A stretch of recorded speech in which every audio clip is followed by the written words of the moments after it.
Good morning. We are finishing The Last Vampire, Black Blood. So let's begin. I'll have a bloody Sita on the rocks. The glass fills steadily. We look at each other across the dining room table. Joel is lying, semi-conscious, 10 feet off to my left. His breathing labored. From vast experience, I know a large blood loss can cause a person to smother. In a few minutes, I may even know it from personal experience. The grin on Eddie's face is most annoying. So I win, he says. What do you win? You're a miserable creature. When I'm gone, you'll still be miserable. Power, wealth, even immortality. They don't bring happiness. You will never know what the word means. Eddie laughs. You don't look so happy right now. I nod. That's true. But I don't fool myself that I am. I am what I am. You are just a character of a hero in one of your perverted fantasies. One morning, one night, I should say, you'll wake up and look at yourself in the mirror and wish the person staring back at you wasn't so ugly. You're just a lousy loser. I shake my head. I am not just talking about your ugly face. If you live long enough, you're going to eventually see what you are. It's inevitable. If I do fail to kill you tonight, I predict you will eventually kill yourself out of sheer loathing. One thing for sure, you're never going to change. You'll always be something sick that the creation just happened to vomit forth when God was looking the other way. He snorts. I don't believe in God. I nod sadly. I don't know if I do either. A wave of dizziness sweeps over me. My blood, my immortal blood, is leaving me. It will not be long now. Yet I cannot stop thinking of Krishna. Even when the tall glass is full and Eddie raises it to his lips and toasts my good health and drinks it down in one guttural swallow, it is as if my dream of Krishna and the story he gave to Yaksha had become superimposed over each other in my mind. Actually, it is as if I have two minds. One in this hell I can't block out, the other in a heaven I can't really remember, but the duality of consciousness does not comfort me. The memory of the bliss of my imagined conversation with Krishna on the enchanted hilltop just makes this bitter end that much more difficult to accept. Of course, I do not accept it. Even though I have surrendered, I have lived too long to lie down and be sucked dry like this. Krishna beat the demon by playing the enchantress. How may I play this same role? What is the key? If only he could appear before me now and tell me. Another glass fills and Eddie drinks it down. Now I will play you a song made up of the 7 notes of humanity, all the emotions you will feel as a human and as a vampire. Remember this song and you will remember me. Sing this song and I will be there. Why did he tell me that? Or did he tell me anything at all? I did not just dream the whole thing. I had just lost Ray. My subconscious must have been starving for comfort. Surely I created the whole thing. Yet, if I did, the joy of the creation brought me more joy than anything in this world has. I cannot forget the beauty of Krishna's eyes, the blue stars wherein the whole of the creation shines. It is as if I trust in his beauty more than in his words. His love was a thing that never need to be understood. The day we met, it was just there, like the endless sky, the day we met. What did he do that remarkable day? He played his song on his flute. Yaksha had challenged him to a contest. Together they went into a large pit filled with cobras, and it was agreed that whoever came out alive would be the victor. Both carried flutes, played songs to enchant the serpents and keep them from striking. But in the end, Krishna won because he knew the secret notes that moved the different emotions inside all of us who were present.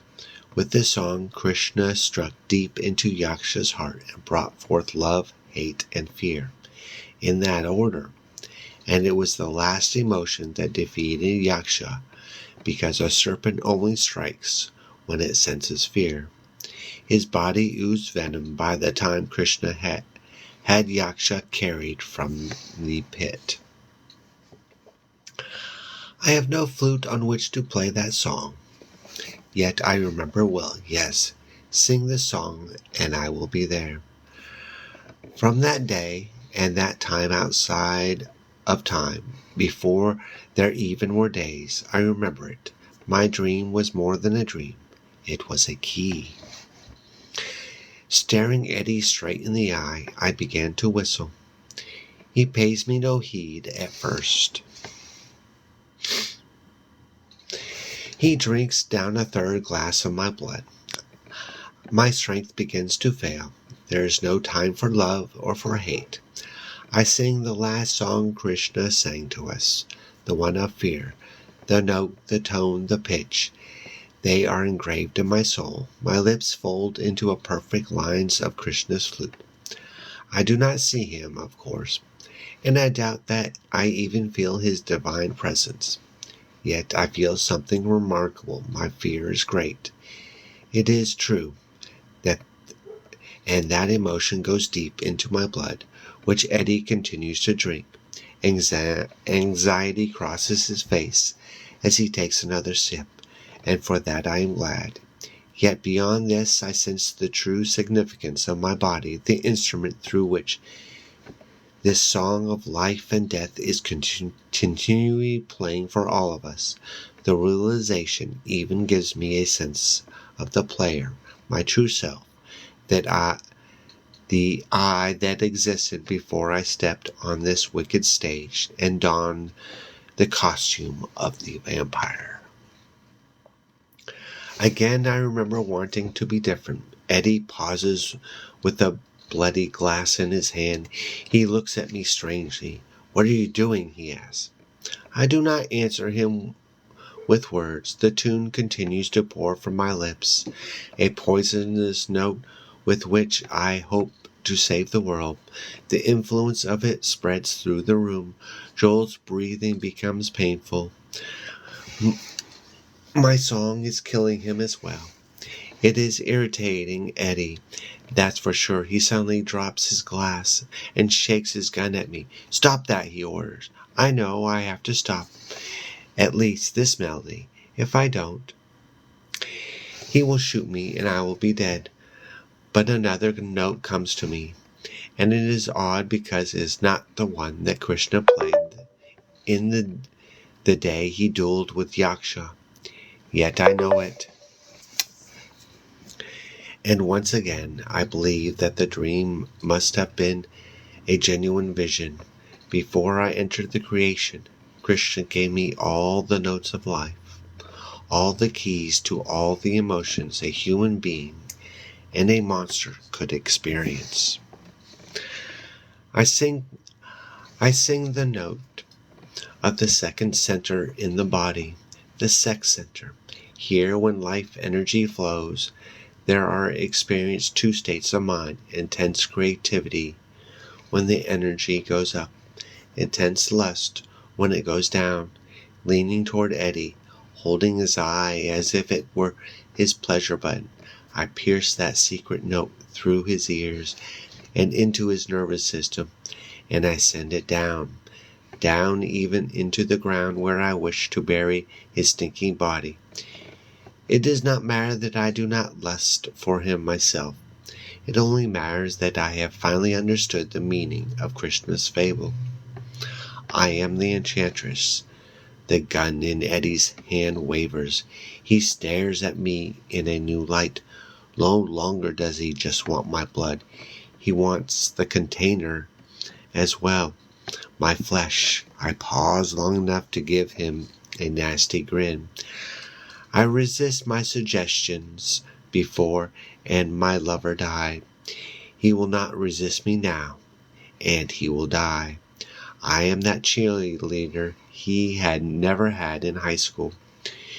You have never had someone like me, I say softly. Another note, another inhuman caress.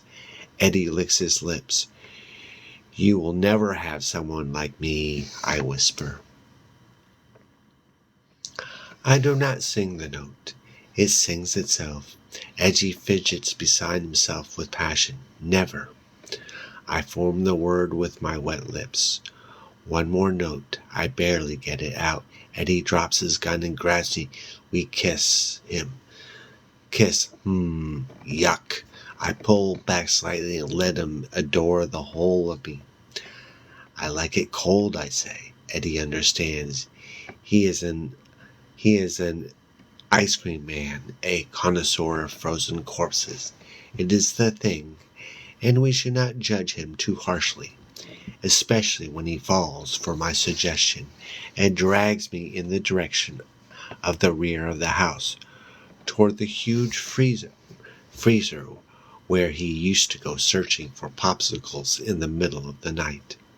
I am so weak. Eddie drags me by my hair, yanking the fat white door open. He throws me inside into the foggy frost, the cold dark, where his eyes are not as sharp as mine, and both our aversions to cold will stand or fail in critical balance.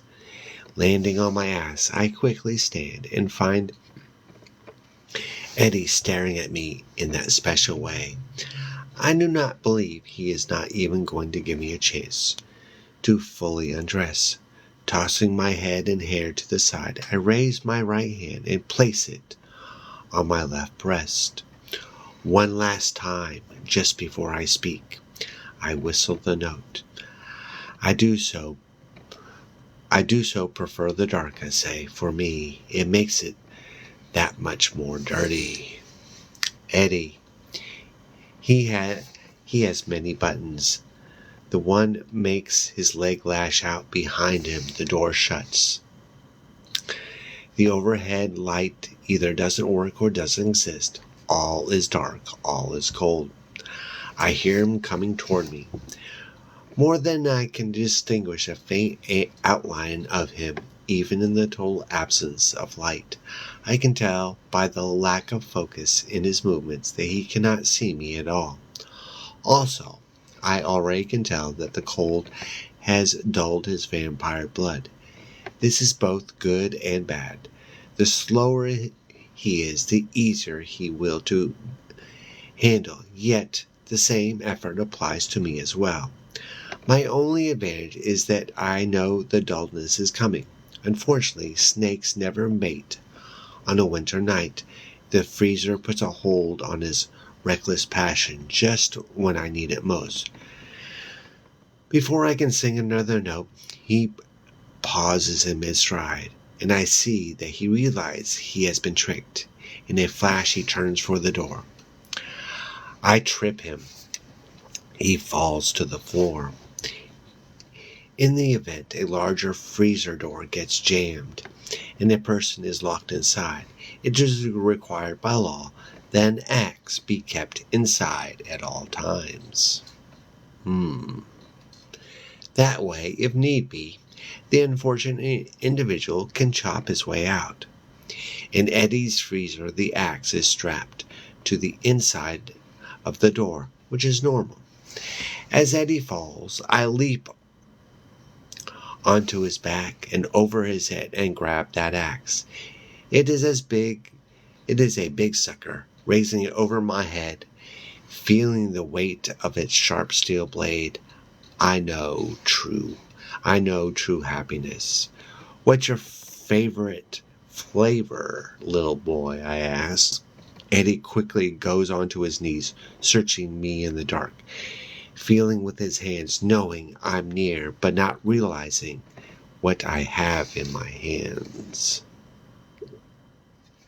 Huh, he says. Cherry red, I shout. I bring the axe down hard, cut off his goddamn head. Black blood gushes out, and I kick his amputated coconut into what could be a box of ice cream sandwiches. Dropping the axe, I fumble in the dark with the door, barely getting it open. My strength is now finished, even with the axe. Even being a vampire, I could not have had the energy to chop my way out. I find Joel dying on the couch. He has a minute more, maybe two. Kneeling before him, I lift up his sunken head. He opens his eyes and tries to smile at me. You stopped him, he whispered. Yes, he is dead. I pause and glance at the needle still in my arm, the tourniquet and plastic tubing. I twist the latter to keep it from leaking my blood onto the floor. Searching Joel's face, I feel such guilt. Do you know what I am? I ask. The word comes hard. Yes. Do you want to be like me? He closes his eyes. No. I grab him, shake him. But you will die, Joel. Yes. His head falls on his chest. His breath is a thing of resignation. Settling of ripples on a mountain pond that prepares for a winter frost. Yet he speaks once more. One sweet word that pierces my heart and makes me feel he is my responsibility. The sounds tick, they always do. The power of an entire sun cannot stop them even for a moment, and so death comes between the moments, like a thief of light in the dark. Eddie had brought a spare syringe. It sits on the dining room table like a needle that waits for me to poke in the eye of God. Krishna made me promise to make no other vampires. In return, he would grant me this grace, his protection. And even though I did not make another when I changed Ray, Yaksha believed I still lived in that grace because I gave Ray my blood to save him only because I loved him. Where there is love, there is my grace. I believe I can save Joel. I feel it is my duty to do so. But I do love him. God help me. I don't know. Stumbling into the dining room, I fetched the extra syringe. It fits snugly onto the end of the plastic tubing. Because I still wear the tourniquet, the pressure is on my veins, and my blood will flow into his. Like Ray 6 weeks ago, Joel will be forever altered. But staring down at his unconscious face, I wonder if any creature, mortal or immortal, has the right to make decisions that last forever. I only know I will miss him if he dies. Sitting beside him, cradling him in my arms, I stick the needle in his vein, my blood. It goes into him. But where will it stop? As I sink into the couch and begin to pass out, I realize that he may hate me in the morning, which from now on will always come at night for him. He told me not to do it. He may even kill me for that I have done. Yet I am so worried, I don't know if I even care. I let him carry on the story, I think. Let him be the last vampire. Okay. Now, that was the end of Black Blood.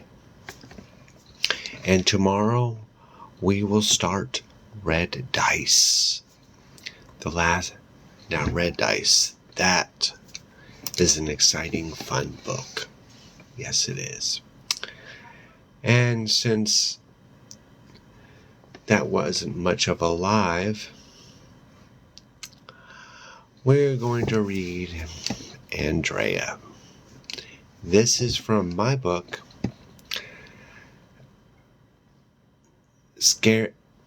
Oh my goodness, I can't even remember the name of my book. I'm flustered. Oh, Creepy and Scary Tales. That's the book. It is from Creepy and Scary Tales. This is Andrea. Kind of vampire-ish, if you will. I step out into the late evening with my brand new Santa Cruz skateboard. To skate or not to skate? That is the question. Skate. It is always skate. I jog down the driveway and complete a kickflip trick with satisfaction. Marcus, where are you going? Dad says. To the park. I walk my board from side to side towards the front door. The park? Where is it? I shrug my shoulders. I'll find it. Every town has one. Well, okay. He licks his finger and wipes the food from my chin. I smile and then skate away. The wheels hum echoes against the school pavement. Beads of sweat form on my brow. The summer heat lingers above the empty parking lot. I kickflip the board and then push off harder and harder. The wind buzzes in my ears like an irritating mosquito. I jump on the curb and slide 6 feet before falling on my butt. Giggling rings across the road. My eyebrows knit as I glance to the right and left. A girl the same age hovers over me laughing. I brush past her and skate to the other end of the parking lot. Don't be like that, she says, while she jogs after me waving my Android. I stop and glare at her. Where'd you get that? I snatch it out of her hand and stick it in my pocket. I push off and continue to peer at her. At the same time, I skate around her. She smirks and says, it's one of my many talents. I pause and gaze at her for a few seconds before pushing off again. What's your name? Marcus.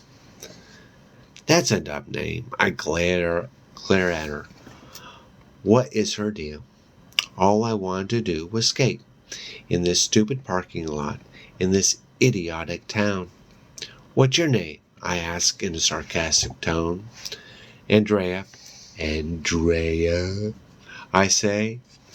She stares at me with her beady eyes. I giggle and then skate away from her. She yells after me. I keep going and do not look back. Will she leave me alone? What did I do to her? I stop at the top of a steep slope. It goes straight down. There are not any curves or dips. Once I start, I cannot slow down. I will. Footsteps echo behind me. Andrea bends over as she pants. This is Bunker Hill. I look at her for a second before I return my gaze to the road. You're probably not good enough to skate down this hill. You should go back to the parking lot. I've skated down hills more dangerous than this one. She laughs. You're fibbing. I have too, I say. Prove it. All right, I will. I stare once more at Bunker Hill. The echo of my heart beating faster and faster rings in my ears. I wipe my sweaty palms on my jeans. What are you waiting for? I peer at her and say, I'm planning my route. She laughs. It's a hill. It goes straight down. There's your stupid route. I think you're chicken. Am not. I say while I place my hands on my hips. R2. She flaps her arms and clucks like a chicken. Okay. Andrea stops. She stares at me and then gestures for me to go. I exhale before pushing off.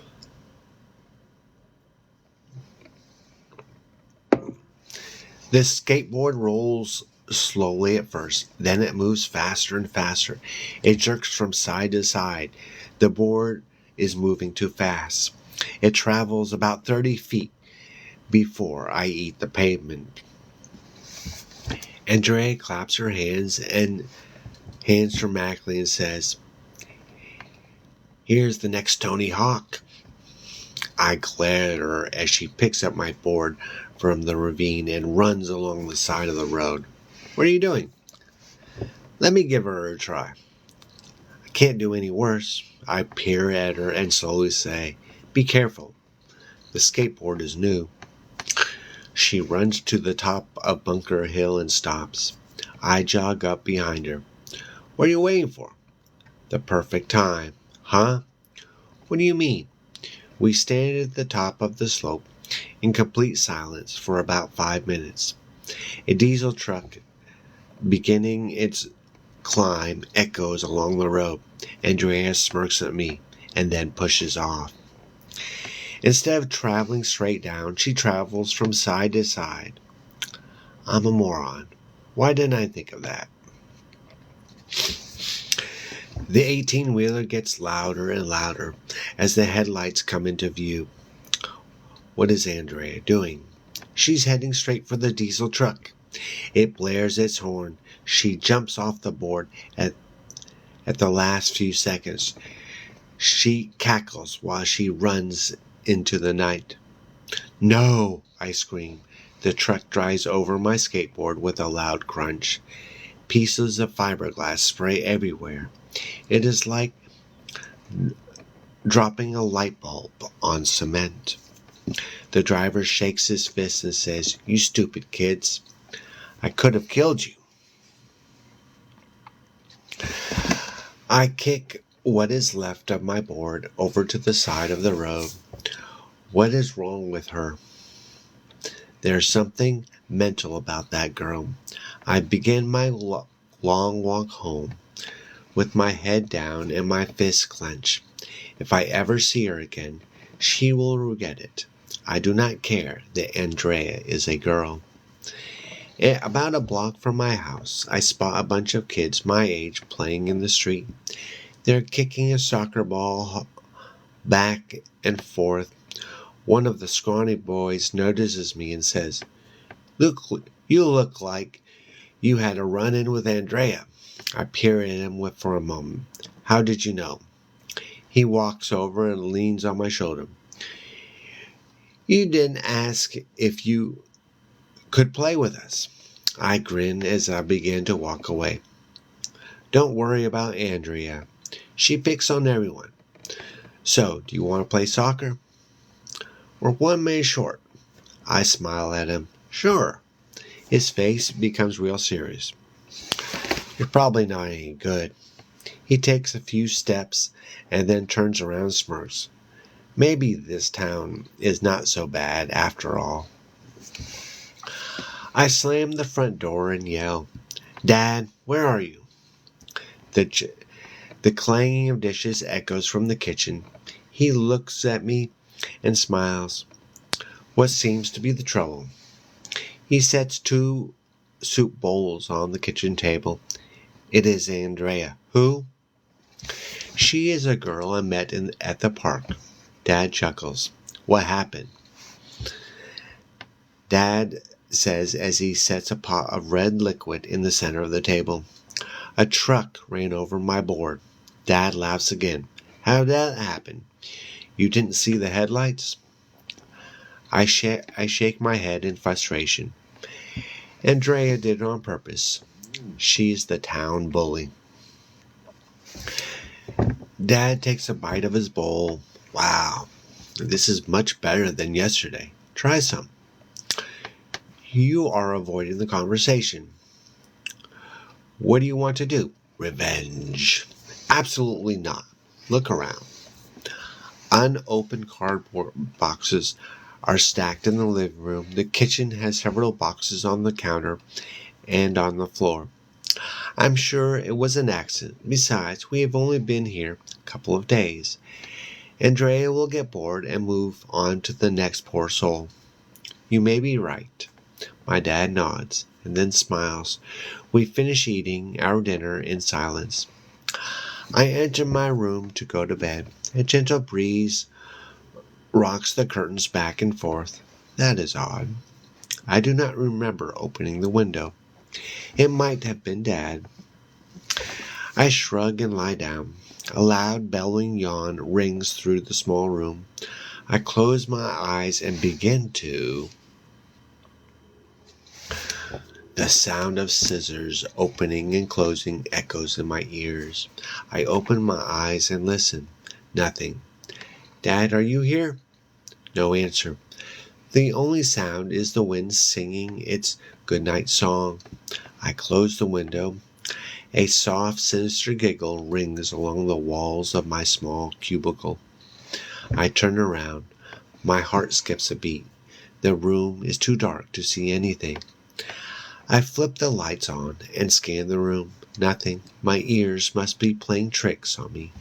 Andrea has me on edge. I lie down and stare at the ceiling. The dull end of a large pair of scissors press against my neck. Don't move, Andrea whispers.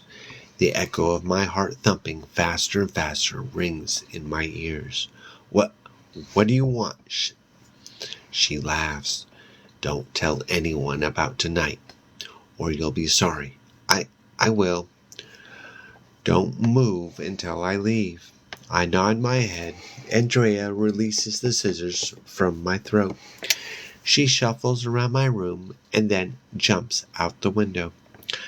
I stare into the darkness for about 10 minutes. I cannot believe what just happened. She is more than the town bully. I turn on the lights and bolt the window shut. My heart is still pounding. Sweat drips into my eyes as I pace back and forth. A pink piece of paper barks at me from the dresser. You'll be sorry. Is sprawled across the paper. I stare at the note for a few minutes. Without thinking, I crumple the paper and throw it across the room. My fists clenched. I lie down and think of ways I can get revenge. Andrea must pay. Excuse me. Wake up, sleepyhead, Dad says. I rub the eye boogers out of my eyes. What time is it? 3 hours past dusk. Dad turns to leave. Andrea paid me a visit last night. He stops at the door and stares at me for a moment. What are you going to do about it? I shake my head while I say, nothing. Good. He smiles and then leaves. I enter the kitchen. A swarm of bugs crawl back and forth across the table. They scatter as I sit down to fix myself a bowl of last night's dinner. The echo of a basketball rings in the night air. I head down the street with a smile on my face. I pass by a group of kids tossing a football. The skinny kid from last night waves and motions me to come over to where he is standing. I bounce the basketball with my left hand as I walk towards him. I stop a few feet from him and spin the ball on the tip of my long fingernail. Pretty good. You should play for the Lakers. We grin at each other. I just realized I don't know your name, I say. Logan. I am Marcus. Nice to meet you. We shake hands in a joking manner. Wow, you have the same name as the ghost story, Logan says. I lean closer.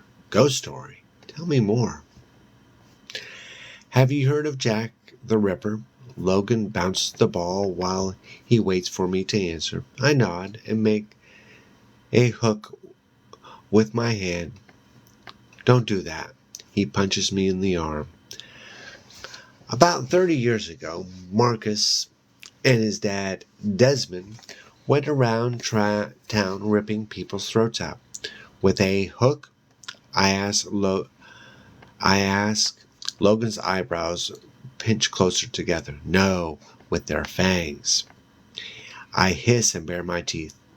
I take a step away from Logan. What is that smell? Smells like rotten eggs. Logan smirks. Why are you smiling? I farted. I steal the basketball and dribble it ahead of him. We stop in front of a 2-story house. A for sale hangs on its hinges. The grass looks like it has not been mowed in years. Why are we here, I say. The neighborhood basketball court is in the backyard. I shrug and follow Logan to the back. Do you want to play horse? He stares at me with a puzzled look. I shoot. The ball bounces off the backboard and falls into the basket. Now you try. You have to stand in the same spot. Logan shoots. The ball hits the rusty rim and then bounces away on the concrete. H, I say. He laughs. I wasn't even trying. I shoot a free throw. The ball falls through the chain net. Logan jumps and shoots. The ball hits the back of the rim and then drops into the basket. He runs around the court, mimicking the sound of a crowd cheering. I'll make it harder for you. I shoot a hook shot with my left hand. Cling, clang. The ball hits nothing but chain. Clapping echoes across the pavement. I turn my head. We glare at Andrea smiling. What do you want? I say. To play b-ball. Why else would I be here? I told Logan about last night. Andrea peers at Logan as she walks onto the basketball court. Boo! Logan stumbles. He jumps the fence and rustles across the neighborhood's yard. I wait until I can no longer hear the thump of his footsteps and then turn and look at her. What do you want? I demand. To make your life miserable. How about a truce? I hold out my hand. Andrea brushes past me and picks up the ball and bounces it around the court. How about a game of one-on-one? If I win, I will continue to make your life miserable. If you win, well, we'll see. I don't like those odds. She dribbles the ball and looks at me with a sinister smile. What choice do you have? I shrug and say, okay. Andrea shoots from the free throw line and goes in with ease. Hey, I was not ready. She rubs her eyes with her fists and imitates a baby crying. Are you ready? Andrea says. Yeah, I am ready. She bounces the ball through her legs several times before she jumps to shoot. I leap with her. As she shoots, I put my hand up. My palm hits the basketball. It bounces along the court and rattles the fence. I grab it and look at her with a smirk. You are toast. Are you ready to eat my dust? I do not wait for an answer. I dribble the ball through her legs and make an easy layup. Andrea spins around like a top. She looks dizzy. She cannot figure out what just happened. I wait for her at the free throw line. Andrea has a serious look on her face. I smile. Her eyebrows scrunch together like a vampire in the horror movies. I fake to the right and then dribble to the left for another easy layup. Andrea's ears become as red as a tomato. Are you getting mad? I say in a sarcastic tone. Just play. With my left hand, I shoot a hook shot. The ball easily drops through the rusty chain. An evil laugh rings across the court. Uh-oh. What is Andrea going to do? A pair of scissors shimmer in the moonlight as she opens and closes them. I take a few steps back. I look around to see where I can run. She looks at me with a crooked, evil smile. Andrea takes a few steps towards me and then stops. She picks up the ball and grins. Don't worry. I'm not going to use these on you. She raises the scissors above her head and strikes the basketball. The hissing echoes against the concrete. She tosses the ball at my feet. She cackles and hops the chain link fence. I stare at the basketball. I wait until I can no longer hear her laughing. My hands curl into a fist as I kick the ball across the court. I slam the front door and stomp my feet into my room. My cell phone chimes. You'll be sorry displays on the screen. I search the house screaming. Dad, my voice vibrates along the walls. Nothing. Where's my dad? He is usually doing some kind of small project. I open the attic door. Empty. Nothing but spiders, cobwebs, and 2 coffins.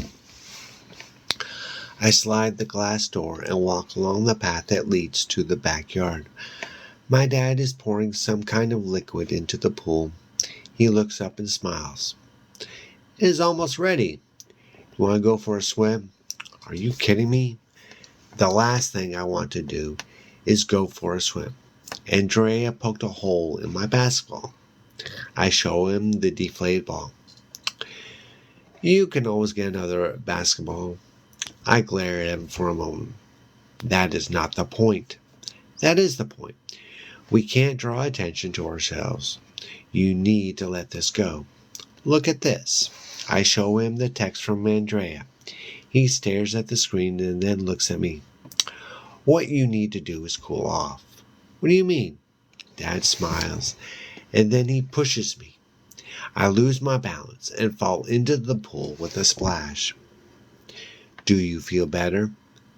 Dad says as he chuckles. I wipe the water from my eyes and splash him. Dad grins and offers me a hand. I grab it and pull with all my strength. He stumbles into the pool and creates a small tidal wave. 2 powerful hands grab my ankles and pull me under the water. My dad's deep laugh echoes across the pool. I cannot help but feel a little better. Let's go get some dry clothes on. I nod and smile. I putter around my room and play with my 2 favorite video games, but I can only play Mario Kart and Super Smash Bros. For so long before I get bored. I explore the attic. There's not much to see, but lots of dust, cobwebs, and different sized spiders.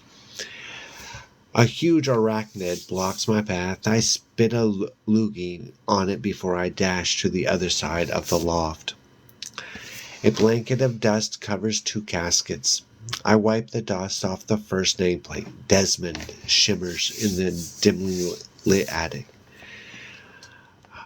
With my shirt, I wipe the second name. Marcus, are you up there? Yeah. Come on down.